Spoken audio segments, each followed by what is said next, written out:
In chemistry class, two students secretly mixed different elements, then placed them in an alcohol lamp. A flame suddenly shot up just as the chemistry teacher approached. They quickly poured the fuel into the sink.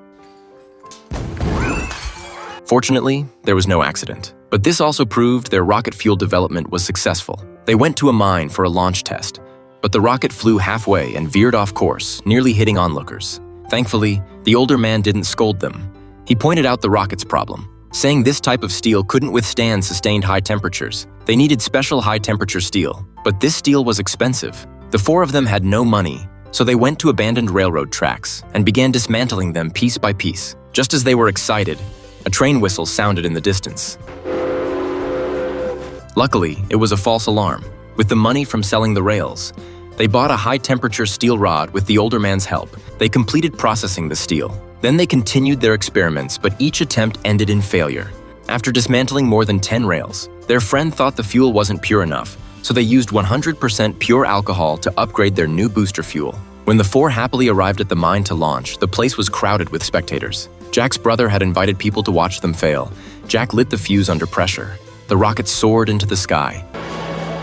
People began cheering for them. Soon they were invited to a science competition. If they could win, their lives would change. Jack told his father the good news, but his father said to follow him to mine coal. That was stable, long-term work to prove himself. Jack developed a new rocket. As the countdown ended, the rocket launched successfully.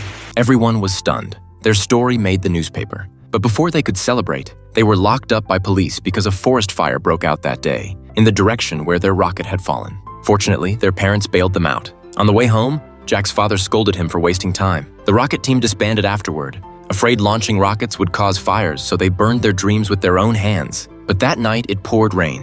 While trying to save miners, Jack's father was badly injured. Someone had to take his father's place. The next day, Jack put on the hat that would imprison him for life and walked into the dark underground world while all miners kept their heads down.